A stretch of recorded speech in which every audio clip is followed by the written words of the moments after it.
2011, 2016 കാലത്ത് കേരളത്തിൻ്റെ വിദ്യാഭ്യാസ രംഗത്തിൻ്റെ സ്ഥിതി എന്തായിരുന്നു? പൊതുവിദ്യാഭ്യാസ മേഖലയുടെ അവസ്ഥ എന്തായിരുന്നു?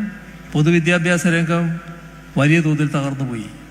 നമ്മുടെ കുട്ടികൾ പൊതുവിദ്യാലയങ്ങളിൽ നിന്ന് കൊഴിഞ്ഞു പോകുന്ന അവസ്ഥയായി. അന്നത്തെ കണക്ക് 5 ലക്ഷം കുട്ടികൾ കൊഴിഞ്ഞുപോയി എന്നായിരുന്നു. രക്ഷിതാക്കൾ പൊതുവിദ്യാലയങ്ങളിലേക്ക് കുട്ടികളെ അയക്കാത്ത അവസ്ഥ വന്നു. ഓർത്തു നോക്കണം, ആ കാലം വളരെ മുൻപല്ലല്ലോ, 10 വർഷം മുൻപുള്ള കഥയല്ലേ ഞാൻ പറയുന്നത്. അന്ന് സ്കൂളിൽ പഠിക്കുന്നതിന് ഏറ്റവും പ്രധാനമാണല്ലോ പുസ്തകം.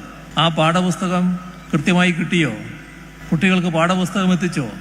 അധ്യാപകർ ആ പാഠപുസ്തകത്തിൻ്റെ ഫോട്ടോസ്റ്റാറ്റ് എടുത്ത് കൊടുക്കുന്ന അവസ്ഥയുണ്ടായില്ലേ?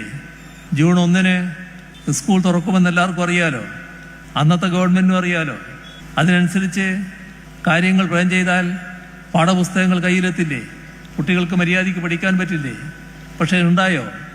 ഏതെല്ലാം തരത്തിലുള്ള അപജയങ്ങൾ! 1000-ഓളം സ്കൂളുകളാണ് അനാദായകരമെന്ന് പറഞ്ഞ് പൂട്ടാനെന്ന് തീരുമാനിച്ചിരുന്നത്. 2016 LDF സർക്കാർ അധികാരത്തിൽ വരുമ്പോഴുള്ള അവസ്ഥ ഇത്തരമൊരു ശോചനീയമായ നിലയായിരുന്നു. LDF പൊതുവിദ്യാഭ്യാസ രംഗം മെച്ചപ്പെടുത്തുമെന്ന് ജനങ്ങൾക്ക് വാഗ്ദാനം നൽകിക്കൊണ്ടാണ് അധികാരത്തിൽ വന്നത്.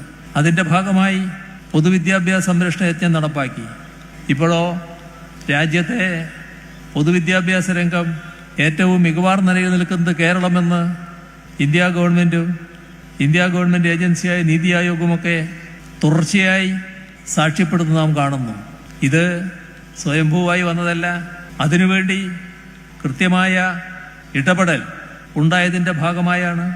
അതിനായി 5000 കോടി രൂപയാണ് പൊതുവിദ്യാലയങ്ങളിൽ ചെലവഴിച്ചത്.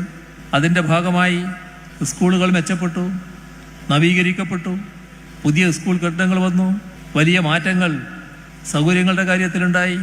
ക്ലാസ് മുറികൾ സ്മാർട്ട് ക്ലാസ് റൂമുകളായി, സ്കൂളുകൾ ഹൈടെക്കുകളായി. രാജ്യത്തെ ഏത് മേഖലയെടുത്ത് പരിശോധിച്ചാലും നമ്മുടെ പൊതുവിദ്യാഭ്യാസ രംഗം ഏറ്റവും മികവാർന്ന രീതിയിലേക്ക് പോയി. ഇതെല്ലാം നമ്മുടെ അനുഭവത്തിലുള്ള കാര്യമാണല്ലോ.